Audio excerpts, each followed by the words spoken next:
கண்ணுரங்கு கண்ணுரங்கு தேவபாலனே, கண்ணுரங்கு கண்ணுரங்கு தேவபாலனே.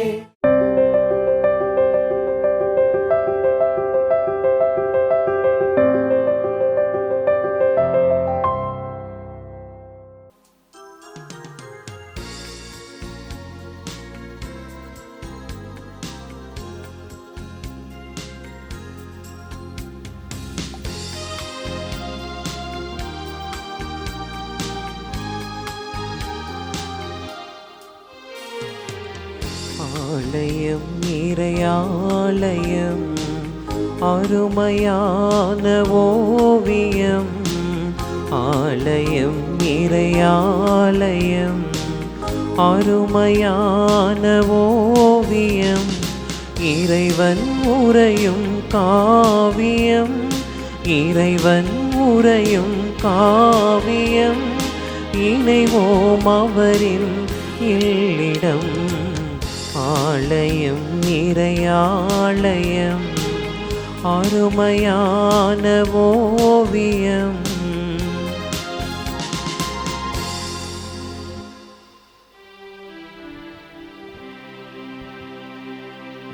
தந்தை மகன் தூயாவியாரின் பெயராலே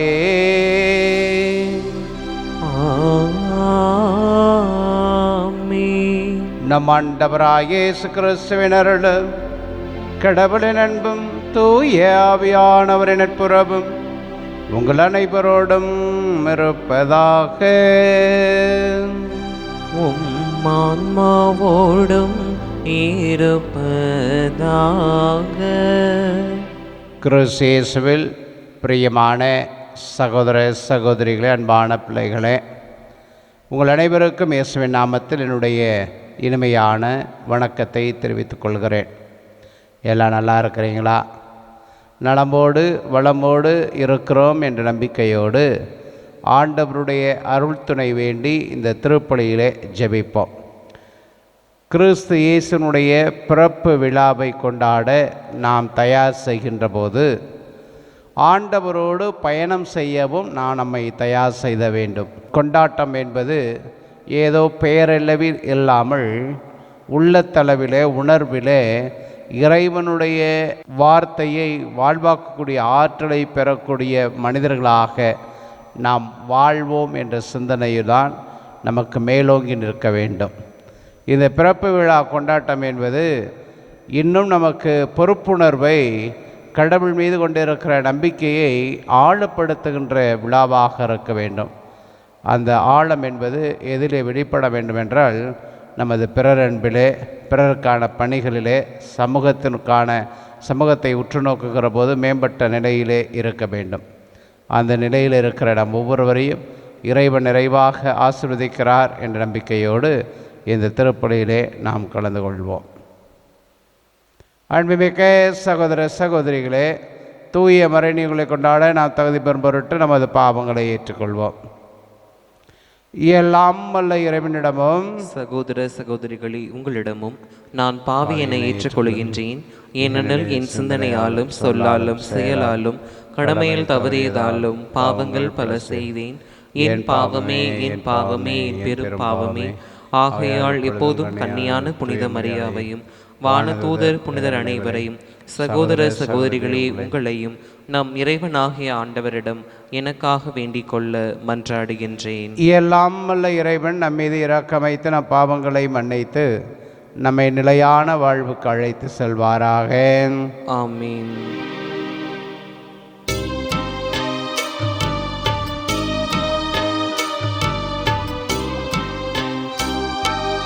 ஆண்டவரே இரக்கமாயிரும், ஆண்டவரே இரக்கமாயிரும். கிறிஸ்துவே கிறிஸ்துவே இரக்கமாயிரும்.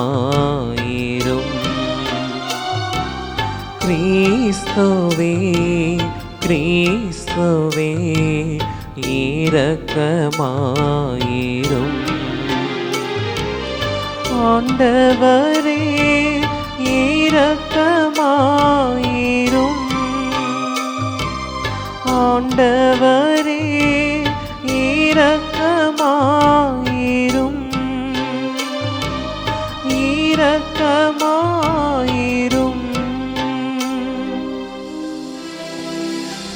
மன்றாடுவோமாக. எல்லாம் வல்ல இறைவா, ஆண்டவராகிய கிறிஸ்துவின் வழியை தயாரிக்க எங்களுக்கு கற்பிக்கின்றேன். எவ்வகை நோய்களாலும் தளர்வுள்ளாமல் இருக்க விண்ணக மருத்துவரின் ஆறுதல் அளிக்கும் உடனிருப்பி நாங்கள் நிலைத்திருப்போமாக.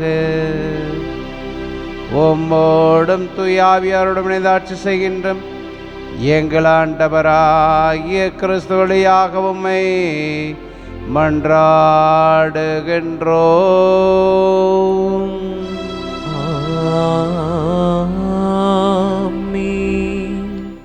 எல்லாம் வல்ல ஆண்டவர் சோர்வுற்றவருக்கு வலிமை அளிக்கின்றார். இறைவாக்கினர் எசாயா நூலிலிருந்து முதல் வாசகம்.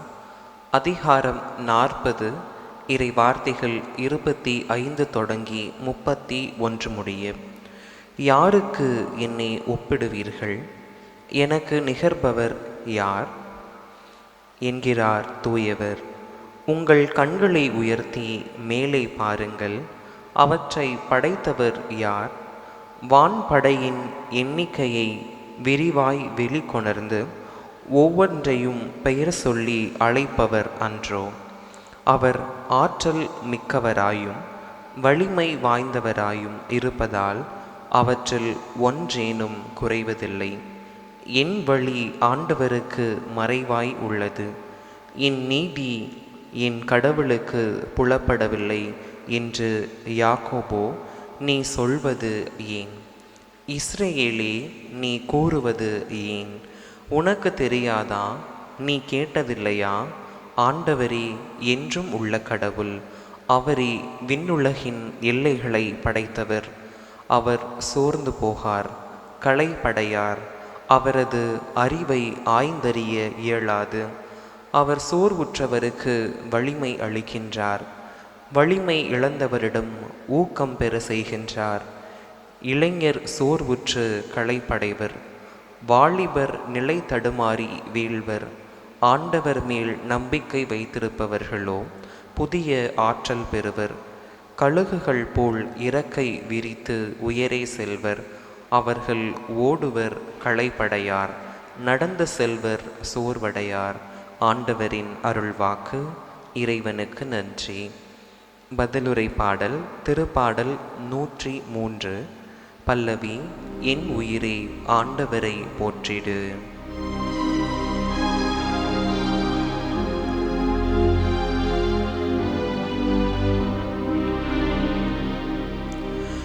என் உயிரே ஆண்டவரை போற்றிடு. என் உயிரே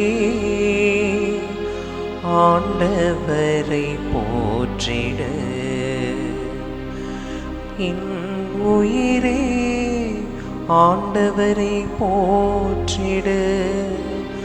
என் முழு உளமே அவரது திருப்பெயரை ஏத்திடு. என் உயிரே ஆண்டவரை போற்றிடு. அவருடைய கனிவான செயல்கள் அனைத்தையும் மறவாதே. என் உயிரே ஆண்டவரை போற்றிடு. என் உயிரே ஆண்டவரை போற்றிடு. அவர் உன் குற்றங்களை எல்லாம் மன்னிக்கின்றார். உன் நோய்களை எல்லாம் குணமாக்குகின்றார்.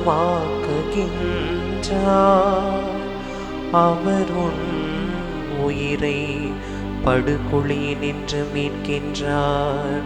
அவர் உனக்கு பேரன்பையும் இரக்கத்தையும் மணிமுடியாக சூட்டுகின்றார். என் உயிரே ஆண்டவரை போற்றிடு. என் உயிரே ஆண்டவரை போற்றிடு. ஆண்டவரை போற்றிடு.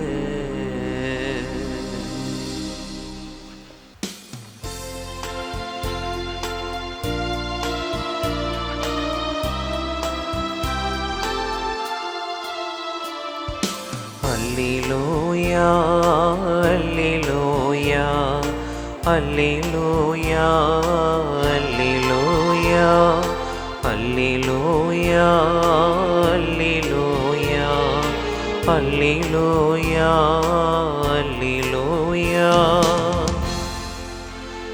இதோ ஆண்டவர் தம் மக்களை மீட்க வருகின்றார்.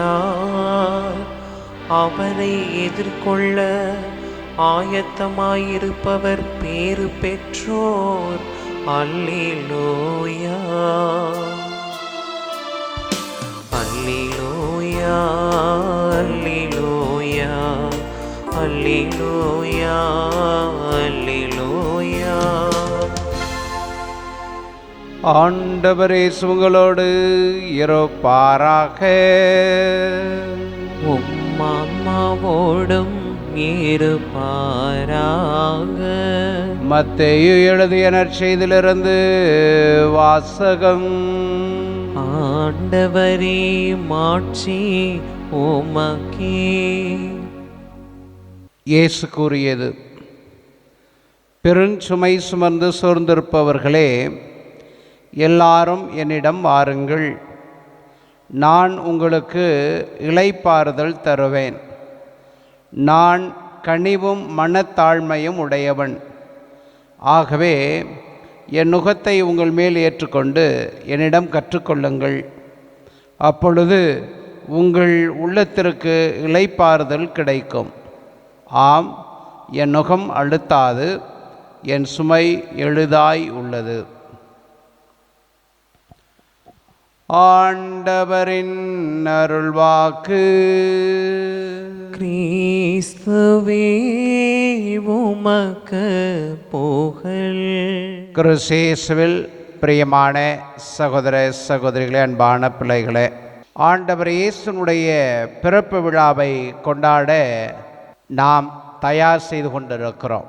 திருவருகை காலத்தினுடைய 2வது வாரத்திலே பயணம் செய்கின்ற நாம் நமது பங்குகளில் கேரல்ஸ் சர்வீஸை ஆரம்பிச்சிருப்போம். வீடுகள்லையும் ஆலயங்கள்லையும் ஸ்டார் போன்ற டெக்கரேஷன்ஸ் வெளிப்பட்டு கொண்டே இருக்கும். ஒவ்வொரு நாளும் ஒவ்வொன்றாக நடந்து கொண்டே இருக்கும். சில கல்வி நிறுவனங்களில் தேர்வு நெருங்குவதால் தேர்வுக்கு முன்பதாகவே இந்த கிறிஸ்மஸ் விழாவை கொண்டாடி இருக்கலாம். இப்படி கிறிஸ்மஸ் என்றாலே கொண்டாட்டம்தான், மகிழ்ச்சிதான், அகமகிழ்வுதான். விவிலியமே சொல்லுகிறது, உலகிற்கெல்லாம் மகிழ்ச்சியூட்டுகிற மாபெரும் நற்செய்தி தான் கிறிஸ்துவனுடைய பிறப்பு என்று. அந்த நிலையிலே நீங்களும் நானும் இந்த கிறிஸ்மஸ் பெருவிழாவை கொண்டாடி மகிழ்ந்து கொண்டிருக்கிறோம். சமீபத்தில் ஒரு அருட்பணியாளர் என்னிடம், எங்காவது ஆர்ஃபனேஜ் இருக்குதா பக்கத்தில், இல்லை ஆண்களுக்கோ பெண்களுக்கே உருத்தான ஹோம் ஏதாவது இருக்குதா அப்படின்னு என்னை கேட்டார். நான் திருச்சியில் இருக்கிற ஆண்களுக்கான அந்த ஹோமை நாற்பட்டையின் அர்ப்பணியாளர்கள் சிறப்பாக செய்து கொண்டிருக்கிறார்கள் என்று சொன்னேன். ஏன் என்று அவரிடம் கேட்டபோது அவர் சொன்னார், கிறிஸ்மஸ் நேரங்களில் இந்த மாதிரியான விடுதிகளுக்கு சென்று இல்லங்களுக்கு சென்று கிறிஸ்மஸ் கொண்டாடுவது எங்களுடைய பங்கில் வழக்கமாக இருக்கிறது. இந்த வருடமும் நாங்கள் இதே மாதிரியான விடுதிகளுக்கு சென்றோம். அதற்கான நேரம், அதுக்கான தொடர்பு எண் கிடைக்குமா என்று என்னை கேட்டேன். இது ஒன்றும் அதிசயம் இல்லை, புதுசு இல்லை. நிறைய பங்குகளில் இது நடைபெற்று கொண்டிருப்பது தான். அப்படி நான் ஒரு முறை 2009ஆம் ஆண்டு உதவி பங்கு தந்தையாக இருக்கிற போது இப்படிப்பட்ட ஒரு சிறிய இல்லத்திற்கு நான் போனேன். நிறைய குழந்தைகள், அவர்களுக்கு திருப்பலி நிறைவேற்ற வேண்டும் என்று அங்குள்ள அருட்சகோதரிகள் கேட்டுக்கொண்டார்கள். இதே மாதிரியாக பல்வேறு இடங்களிலிருந்து பெரியவர்கள் அந்த குழந்தைகளுக்கு உதவ வந்திருந்தார்கள். நான் திருப்பலி நிறைவேற்றிவிட்டு உணவு அருந்தி கொண்டிருக்கிற போது அந்த அருட்சகோதரி என்னிடம் சொன்னார், ஃபாதர், இங்கே இருக்கிற பிள்ளைகள் நிறைய பேருக்கு அம்மா அப்பா இல்லை, நிறைய பேர் அப்பாவோ அம்மாவோ இல்லாதவர்கள் இருக்கிறார்கள், இன்னும் கொஞ்சம் பேர் அப்பாவும் இருந்து அம்மாவும் இருந்து இங்கே இருக்கிறார்கள் என்று என்னிடம் சொல்லி கொண்டிருந்தார். மற்ற 2 விஷயங்களும் எனக்கு புரிந்தது தான். நீங்கள் தாய் தந்தை இல்லாத பிள்ளைகள், தாய் அல்லது தந்தை மட்டும் இருக்கிற பிள்ளைகள் வீட்டிலே வளர்க்க முடியாமல் இங்கு அனுப்பியிருக்கிறார்கள், அது புரிந்து கொள்ளலாம். பெற்றோர்கள் இருவரும் இருந்து கொண்டே ஏன் இது மாதிரியான ஆதரவற்ற இல்லங்களுக்கு அனுப்ப வேண்டும்? போர்டிங் ஸ்கூலுக்கு அனுப்பலாம், ஹாஸ்டலுக்கு அனுப்பலாம், அங்கே அவங்கள படிக்க வைக்கலாம், அதிலெல்லாம் ஒன்றும் குற்றமில்லை. ஆனால் ஆதரவற்றோர் இல்லங்களுக்கு ஏன் தாய் தந்தை இருந்து கொண்டு அனுப்ப வேண்டும் என்று நான் கேட்டேன். அப்பொழுது அந்த சகோதரியினிடம் சொன்னார், இந்த குழந்தைகள் அவங்க குடும்பத்தில் சுமையாக இருக்கிறாங்கன்னு அவங்க உணர்கிறாங்க. நான் சிறுபிள்ளையில் எங்கள் ஊரில் படிக்க வசதி இல்லாதனால, ஒருவேளை 8வது வரை கவர்மெண்ட் ஸ்கூல் இருந்துச்சு, நான் படிக்க என்னால் முடியலை, படிப்பை நான் கற்றுக்கொள்ளலை. ஒருவேளை அங்கே உள்ள ஆசிரியர்கள் சரியாக சொல்லி கொடுக்கலையா, இல்லை நான் கவனம் செலுத்தலையான்னு தெரியல. அதனால் என்னுடைய பெற்றோர்கள் கொண்டு போய் ஒரு போர்டிங் ஸ்கூலில் என்னை சேர்த்து விட்டாங்க. அங்கே நான் படித்தேன். அதை நான் புரிந்து கொள்கிறேன், படிப்பின் மித்தமாக கொண்டு போய் சேர்ப்பது.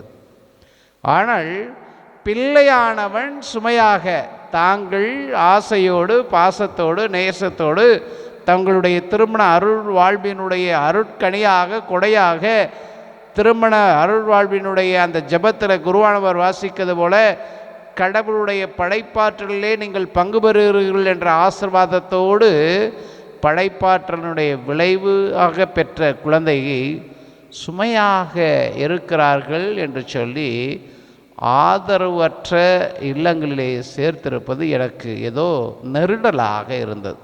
அதே காலங்கள் உருண்டோடின. 2019ஆம் ஆண்டு என்னுடைய நண்பர் குரு ஒருவர் வெளிநாடுகளிலே பணியாற்றி கொண்டிருக்கிறார். அவர் என்னிடம் அலைபேசியிலே அழைத்து, நண்பா, அங்கே திருச்சியில் ஏதாவது ஓல்டேஜ் ஹோம் இருக்குதா, முதியோர் இல்லங்கள் இருக்கிறதா என்று கேட்டார். நான் இருக்குது, 2-3 இருக்குது அப்படின்னு நான் சொன்னேன். அவர்கிட்ட கொஞ்சம் நல்லா இருக்குமா, நிறைய பேர் நல்லா பார்த்துக்குவாங்களா அப்படின்னு கேட்டேன். பார்த்துக்குவாங்க, நான் 1-2 போயிருக்கிறேன், நல்லா தான் இருக்குது, தூய்மையாகவும் இருக்குது, நல்லாவும் பார்த்துக்கிறாங்க, யாருக்காக கேட்கிறாய் என்று எனது நண்பனிடம் உரிமையாக கேட்டேன். அவன் சொன்னான், அந்த குருவானவர்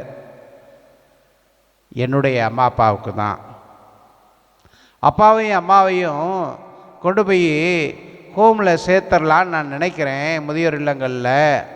ஏன் அப்படின்னா அவங்க கிராமத்தில் இருக்கிறாங்க, சின்ன பிள்ளையா நான் இருக்கிற போது அப்படியே எனக்காக என்னுடைய அண்ணன் என்னுடைய தம்பிக்காக ரொம்ப கஷ்டப்பட்டு வெயில்லையும் வேக்காட்டில் நின்று எங்களோட குடும்பத்தை முன்னேற்றினாங்க. ஆனால் இன்றைக்கி அவங்க வீட்டில் இருக்கிறாங்க. ஆனால் என்னுடைய அண்ணனோ என்னுடைய சகோதரியோ என்னுடைய சகோதரர்களோ அவர்களை கவனித்து கொள்வதில்லை. எனக்கு கொஞ்சம் மன வருத்தமாக இருக்குது அப்படின்னு சொல்லி அவர்களை இந்த முதியோர் இல்லத்தில் சேர்த்துட்டோம்னா கொஞ்சம் நிம்மதியாக இருப்பாங்களே, ஏதாவது நல்லா இருக்கிற முதியோர் இல்லங்களை எனக்கு சொல்லு அப்படின்னு சொல்லி கேட்டேன். இதுவும் எனக்கு நெருடலாகவே இருந்தது. ஏனென்றால் குழந்தை பிறப்பின் போது முதுமை அடைகின்ற போதும் வேண்டாததாக சுமையாக இந்த சமூகம் கருதி கொண்டே இருக்கிறதே, அன்று தொடங்கி இன்று வரை அது அதனுடைய நிலை ஓயவில்லையே, சுமையாகவே இருக்கிறதே என்று நான் சிந்தித்து கொண்டிருந்தேன். இந்த நாளினுடைய நற்செய்தி கூட அதை தான் நமக்கு சொல்லும். பெரும் சுமை சுமர்ந்து சோர்ந்திருப்பவர்களே எல்லாரும் என்னிடம் பாருங்கள். இந்த பெரும் சுமை என்பது யோபு புத்தகத்தில் 7வது அதிகாரத்தை நீங்கள் வாசிங்கன்னா யோபுக்கும் கடவுளுக்கும் ஒரு முறையீடு இருக்கும். ஒரு சின்ன ஒரு டயலாக் பேசுவார்கள். யோபு கடவுளை பார்த்து கேட்கிறதாக அந்த டயலாக் இருக்கும். பல நேரங்களில் நமக்கு கூட இருக்கும். கஷ்டம் இருக்கிற போது, நோய் வரும்போது, ஏன் கடவுள் எனக்கு இந்த நோயை கொடுத்துருக்கிறார், அது நம்மளால் ஏற்றுக்கொள்ள முடியாது. கண்டிப்பாக நோய் வருகிற போது, கஷ்டம் வருகிற போது, மனக்கவலைகள் வருவது ஏற்றுக்கொள்ள முடியாது. எப்பொழுதுமே மகிழ்ந்திருக்க வேண்டும் என்பது தான் நம்முடைய எதிர்பார்ப்பு. ஆனால் துன்பத்திலும் கடவுளுக்கு சாட்சியாக வாழணுங்கிறது சில நேரங்களில் நமக்கு கொடுக்கப்பட்டிருக்கிற ஒரு நோயில கூட, மன வேதனையில் கூட கடவுளுக்கு சாட்சியாக இருக்கணும். அப்படி கூட நம்மளெல்லாம் என்னையெல்லாம் அழைத்திருக்கலாம் அப்படின்னு நான் நினைப்பேன். அந்த நிலையில் பார்க்கிற போது யோபு சொல்வார், நீங்கள் என்னை சோதிச்சிருக்கிறீங்க, எனக்கு துன்பங்களை கொடுத்துக்கிட்டு இருக்கிறீங்க, ஏன் ஒருவேளை நான் உங்களுக்கு சுமையாக இருக்கிறேனோ அப்படின்னு கடவுளை பார்த்து கேட்பார். அதை நீங்கள் பார்த்து கொண்டு இருக்கிற போது தொடர்ந்து விவிலியத்தில் நீங்கள் படிச்சிங்கன்னா எரேமியா புத்தகம் 23வது அதிகாரம் உள்ள நீங்கள் படித்தீங்கன்னா ஆண்டவரின் சுமை என்ற ஒரு வார்த்தை வரும். ஆண்டவரின் சுமையா அப்படின்னு நான் நீங்கள் படித்து பாருங்க. ஆண்டவரின் சுமையா, ஐயோ நான் தண்ணி கொடுத்த பார்த்துருக்கிறேன், புல்லுக்கட்டை பார்த்துருக்கிறேன், நெல் மூட்டையை பார்த்துருக்கிறேன், அதை தலையில் வச்சா சுமை இல்லையா? இப்போ குழந்தைகளும் பெற்றோருக்கு பல நேரங்களில் சுமையாக இருக்கிறாங்க, பெற்றோர்களும் குழந்தைகளுக்கு சுமையாக இருக்கிறார்கள், உடன்பிறப்புகள் சுமையாக இருக்கிறார்கள், நோயுற்றோர்கள் சுமையாக இருக்கிறார்கள். இப்படி சுமை என்பது நாம் சொல்லிக்கொண்டே போகலாம். ஆனால் அது என்னப்பா ஆண்டவரின் சுமை அப்படின்னா நீங்கள் எரேமியா புத்தகம் 23வது அதிகாரத்தை படித்து பார்க்கணும், வாசித்து பார்க்கணும். அதில் என்ன சொல்லப்படுகிறது அப்படின்னா, ஆண்டவரின் சுமை என்பது கடவுளுடைய வார்த்தையானது மக்களுக்கு சொல்லப்படுகிற, அதை அவர்கள் பின்பற்ற வேண்டும். அதான். ஐயோ எல்லாமே அக்கிரமாக இருக்கிறதே, இன்னைக்கு கூட அதே தான். குழந்தைகளை அமைதியாக அமருங்கள் என்று சொல்வது குழந்தைகளுக்கு சுமை. ஒழுங்காக பழகுங்கள், உங்களுடைய நற்குணங்களை வளர்த்து கொள்ளுங்கள் என்று சொல்வது குழந்தைகளுக்கு சுமை. அட்வைஸ் பண்ணுவது, அவளை வலியுறுத்துவது சுமையாகத்தான் கருதுகிறார்கள். அப்படி தான் எரேமியா இறைவாக்கினர் காலத்தில் இறைவாக்கினர்கள் கடவுளுடைய வார்த்தையை சொல்வதும் சுமை, ஆண்டவர் தன்னுடைய வார்த்தையை மக்களுக்கு வெளிப்படுத்துவதும் சுமை. இதுதான் ஆண்டவருடைய சுமையாக சொல்லப்படுகிறது. ஆண்டவருக்கே அப்படின்னா நமக்கு எப்படி? இதான். ஆனால் இந்த சுமை எதை ஒப்பிடுகிறது அப்படின்னா தாங்க முடியாத அழுத்தத்திற்கு உள்ளதை குறிப்பிடுகிறது. அதை அந்த காலத்திலிருந்து இந்த காலம் வரை என்ன பண்ணுவாங்கன்னா கழுதைகளை பயன்படுத்துவார்கள். எசையா புத்தகம் தான் சொல்லுது, கழுதைகளை பயன்படுத்துவார்கள். அதனுடைய பாரம் சுமை அதன் மீது சுமத்தப்படுகிறது. அப்படி தான் கழுவாயாக ஏற்றப்பட்ட கடவுள் கூட பவுலடிகளார் சொல்லுவார், நம்முடைய சுமைகளை அவர் தாங்கி கொண்டார். கழுவையாக ஏற்றப்படுகிறது. நம்முடைய சுமைகளை தாங்குவதற்கான மனிதன் ஒருவன் இருக்கிறார். யார் அது அப்படின்னா, யாருடைய பிறப்பிற்காக நீங்களும் நானும் தயார் செய்து கொண்டிருக்கிறோமோ அவர்தான் நம்முடைய சுமைகளை தாங்கக்கூடியவராக இருக்கிறார். அந்த குழந்தை தான், மனிதன்தான் குழந்தையாக பிறக்கப் போகிறார். உங்களுக்கும் எனக்கும் மாபெரும் மகிழ்ச்சியூட்டுகிற நற்செய்தியாக அவருடைய பிறப்பு இருக்கிறதே. என்ன சொல்லுகிறது? கலங்குகிறாயா? கவலைப்படாதே. மன வருத்தத்தில் இருக்கிறாயா? கவலைப்படாதே. இறைவனுடைய வார்த்தையும் அமுக்குகிற சுமையாக இருக்கிறதா? கவலைப்படாதே. உன்னுடைய பெற்றோர்கள் உன்னை சுமையாக கருதுகிறார்களா? கவலைப்படாதே. உன்னுடைய பிள்ளைகள் உன்னை சுமையாக கருதுகிறார்களா? கவலைப்படாதே. நோயுற்றுடனே இந்த சமூகம் உன்னை சுமையாக கருதுகிறா? கவலைப்படாதே. எதற்கும் கவலைப்படாத. ஏன் அப்படின்னா, உன்னுடைய சுமையை சுமக்க நான் இருக்கிறேன். உனக்கு ஒன்றே ஒன்று தான், உன்னுடைய சுமைகளை நீ சுமந்து அதை ஏன்ட்ட கொடுக்கணும், பின்பற்றணும், ஏன்ட்ட கொடுக்கணும். இந்தாங்க அப்படின்னு அதை பிடுக்கிறவரை நீ அதை சுமக்கணும் என்று கடவுள் சொல்கிறார்.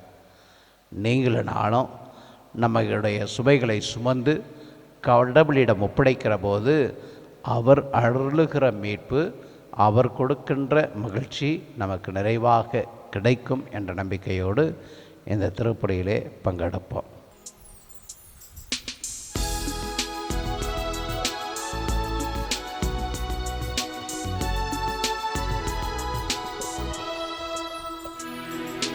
பிறரன்பு பணிகளெல்லாம் தலைவன் உமதன்றோ. பிறரன்பு பணிகளெல்லாம் தலைவன் உனதன்றோ. இன்றும் உமதன்பு பணியில் என் வாழ்வினை, உமதன்பு பணியில் என் வாழ்வினை பலியாக ஏற்றிடுமே, பலியாக ஏற்றிடுமே. காணிக்கை தரும் நேரம் நான் என் மனம் தருகின்றேன். அன்புமிக்க சகோதர சகோதரிகளே, என்னுடையதும் உங்களதுமான பலி எல்லாமல்ல தந்தையாகியவனுக்கு ஏற்றதாகும்படி ஜெபியுங்கள். ஆண்டவர் தமது பெயரின் புகழ்ச்சிக்காகவும் மாட்சிக்காகவும் நமது நன்மைக்காகவும் புனித திரு அவை அனைத்தின் நலனுக்காகவும் உமது கையிலிருந்து இப்பள்ளியை ஏற்றுக்கொள்வாராக. ஆண்டவரே, எங்கள் இறைப்பற்றின் பழிபொருளை இடைவிடாது உமக்கு பழியாக ஒப்பு கொடுக்கின்றோம். நீர் நிறுவிய தூய மறைநிலை காணிக்கை நிறைவேற்றி உமது மீட்பு எங்களில் ஆற்றலுடன் செயல்பட செய்வதாக. எங்கள் ஆண்டவராகிய கிறிஸ்து வழியாக உம்மை மன்றாடுகின்றோம்.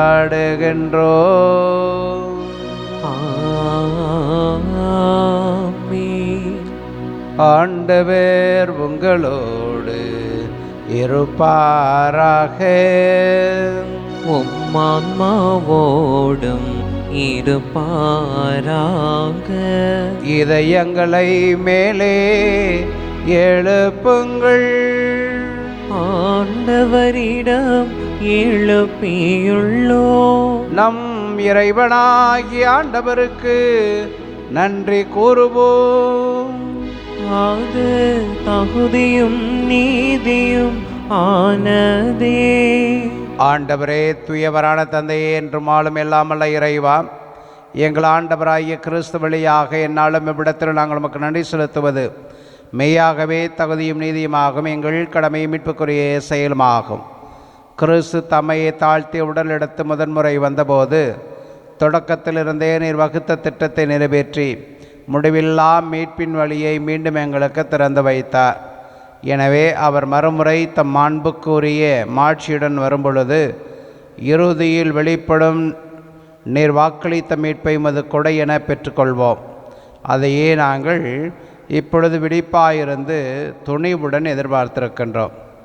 ஆகவே வானதுதர் முதன்மை வானதுதரோடும் அரியணையில் அமர்வோர் தலைமை தாங்குவோரோடும் ஆண்படைகள் அணைகள் அனைத்தோடும் சேர்ந்து நாங்கள் உமது மாட்சியை புகழ்ந்து பாடி முடிவின்றி சொல்வதாவது: தூயவர் தூயவர் தூயவர், வான்படைகளின் கடவுளாம் ஆண்டவர். விண்ணகமும் மன்னகமும் உமது மாட்சியால் நிறைந்துள்ளன. உன்னதங்களிலே ஓசன்னா. ஆண்டவர் பெயரால் வருகிறவர் ஆசி பெற்றவர். உன்னதங்களிலே ஓசன்னா. ஆண்டவரே, நீர் மெய்யாகவே தூயவர், தூய்மை அனைத்துக்கும் ஒற்று. ஆகவே உம்முடைய ஆவியை பொழிந்து காணிக்கைகளை தூய்மைப்படுத்த உம்மை வேண்டுகிறோம். இவ்வாறு எங்கள் ஆண்டவர் இயேசு கிறிஸ்துவின் உடலும் இரத்தமுமாக எங்களுக்கு இவை மாறுபனவாக. அவர் பாடுபட உளம் கணைந்து தம்மை கையளித்த போது அப்பத்தை எடுத்து நன்றி செலுத்தி அதை பிட்டு தம் சீடருக்கு அளித்து அவர் கூறியதாவது: அனைவரும் இதிலிருந்து பெற்று உண்ணுங்கள், ஏனெனில் இது உங்களுக்காக கையளிக்கப்படும் என் உடல்.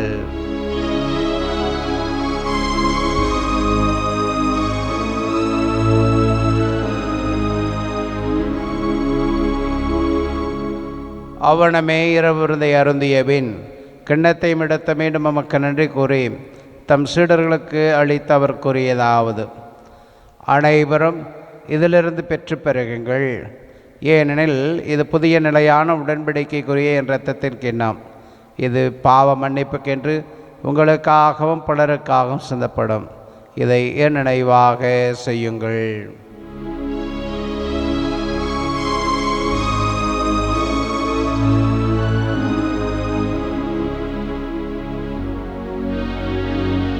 நம்பிக்கையின் மறைபொருள். ஆண்டவரே, நீர் வருமளவும் உமது இறப்பினை அறிக்கையிடுகின்றோம்.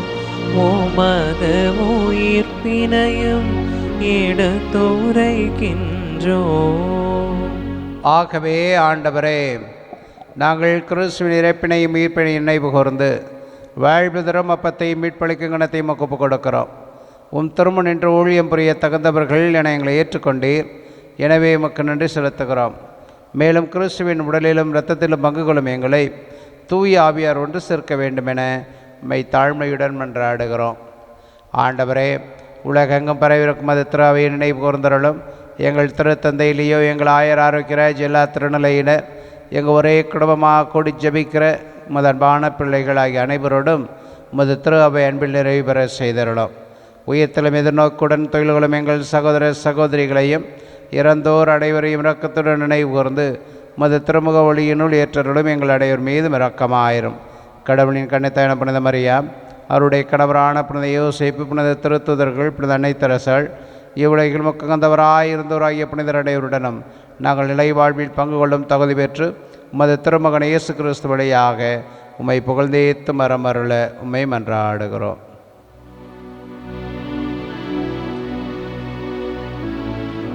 இவர் வழியாக இவரோடு இவரில் எல்லாம் வல்ல இறைவனாகிய தந்தையே, தூய ஆவியாரின் ஒன்றைப்பில் எல்லா புகழும் ஆட்சியும் என்றென்றும் உமக்கு உரியதே. ஆமென், ஆமென், ஆமென். அனைவரும் கரங்களை விரித்து ஆண்டவர் இயேசு நமக்கு கற்றுக் கொடுத்த ஜெபத்தை சொல்லி ஜெபிப்போம். விண்ணுலகில் இருக்கிற எங்கள் தந்தையே, உமது பெயர் தூயது என போற்ற பெறுக. உமது ஆட்சி வருக. உமது திருவுளம் விண்ணுலகில் நிறைவேறுவது போல மண்ணுலகிலும் நிறைவேறுக. எங்கள் அன்றாட உணவை இன்று எங்களுக்கு தாரும். எங்களுக்கு எதிராக குற்றம் செய்வோரை நாங்கள் மன்னிப்பது போல எங்கள் குற்றங்களை மன்னியும். எங்களை சோதனைக்கு உட்படுத்தாதையும் தீமையிலிருந்து எங்களை விடுவித்தருளும். ஆண்டவரே, தீமை அனைத்திலிருந்தும் எங்களை விடுவித்து எங்கள் வாழ்நாளில் அமைதியை கண்ணியுடன் அருள உம்மை மன்றாடுகிறோம். உமது இரக்கத்தினுதவியால் நாங்கள் பாவத்திலிருந்து எப்பொழுதும் விடுதலை பெற்று யாதொரு கலக்கமின்றி நலமாக இருப்போமாக. நாங்கள் எதிர்நோக்கியிருக்கும் பேரின்பத்திற்காகவும் எம் மீட்பராகிய இயேசு கிறிஸ்து வருகைக்காகவும் காத்திருக்கின்றோம். ஏனெனில் ஆட்சியும் வல்லமையும் மாட்சியும் என்றென்றும் உமதே. ஆண்டவரே இயேசு கிறிஸ்துவே, அமைதியை உங்களுக்கு விட்டுச் செல்கிறேன், என் அமைதியை உங்களுக்கு அளிக்கிறேன் என்று மது திருத்தூதர்களுக்கும் அழிந்திரே. எங்கள் பாவங்களை பாராமல் மது திரு அவையின் நம்பிக்கையை கண்ணோக்கி உமது திருவுளத்துக்கு ஏற்பதற்கு அமைதியும் ஒற்றுமையும் அளித்தருள்வீராக. என்றென்று வாழ்ந்து ஆட்சி செய்கின்றவர் நேரே. ஆமீன். ஆண்டவருடைய அமைதி உங்களோடு என்று இருப்பதாக, உம் ஆன்மாவோடும் இருப்பதாக. ஒருவருக்கொருவர் இயேசுவின் அமைதியை அறிவித்துக் கொள்வோம்.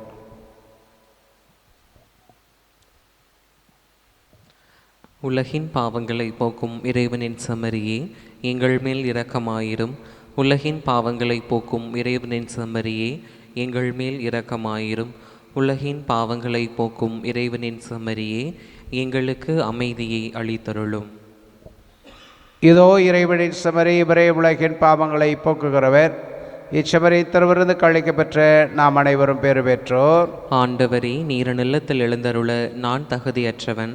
ஆனால் ஒரு வார்த்தை மட்டும் சொல்லியருளும், எனது ஆன்மா நலமடையும். கிறிஸ்துவின் திருவுடலும் திருத்தம் நம்மை காத்து நித்திய வாழ்வு கழைத்து செல்வதாக. ஆமீன். ஆசை திருவிருந்துக்கான மன்றாட்டு. ஆண்டவரே, நீர் என் இல்லத்தில் எழுந்தருள நான் தகுதியற்றவள். ஆனால் ஒரு வார்த்தை மட்டும் சொல்லியருளும் என்று நூற்றுவர் தலைவன் ஜெபித்தது போல நாங்களும் இப்போது உம் திருப்பாதம் பணிந்து வேண்டுகிறோம். இனிய இயேசுவே, நாங்கள் தகுதியற்றவர்களாய் இருந்தாலும் எங்கள் தகுதியின்மையை பாராமல் நீர் எங்கள் உள்ளங்களில் எழுந்து வாரும். உம் அன்பிலும் அருளிலும் நாங்கள் நிலைத்திருக்க எம்முள் எழுந்து வாரும். நன்மை செய்வதில் ஆர்வமுள்ளவர்களாய், தீமைகள் அனைத்திலிருந்தும் விடுதலை பெற்றவர்களாய் வாழவும் எங்களை வழிநடத்த வாரும். எல்லா நலன்களாலும் வளங்களாலும் எங்களை நிரப்ப வாரும். ஆமேன். நன்றியோடு மன்றாடுவோமாக. ஆண்டவரே, உமது கனிவை கஞ்சி கேட்கின்றோம். அதனால் எங்களை குற்றங்களிலிருந்து விடுவித்த உமது அருட்கொடைகள் வர இருக்கும் விழாவுக்கு எங்களை தயாரிப்பனவாக. எங்கள் ஆண்டவராகிய கிறிஸ்து வழியாக உம்மை மன்றாடுகின்றோம்.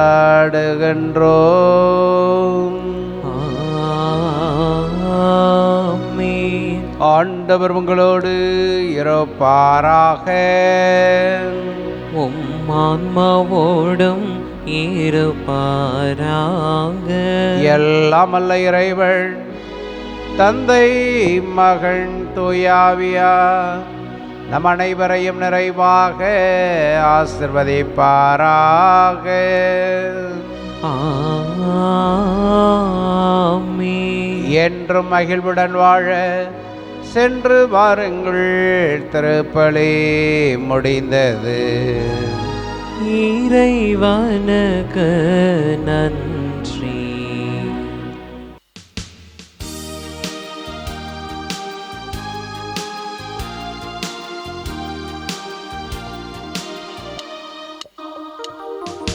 தந்தையின் துணை வந்து பாடினோம், தந்தையின் துணை வந்து பாடினோம்.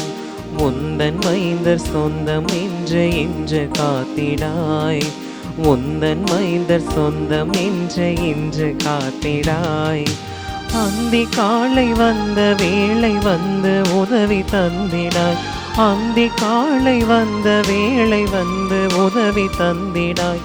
எங்கள் காவலாம் சூசை தந்தையின் மங்களங்கள் எங்கும் சொல்லி இங்கு பாடுவோம், மங்களங்கள் எங்கும் சொல்லி இங்கு பாடுவோம். தந்தை, மகன், தூய ஆவியின் பெயராலே ஆமேன்.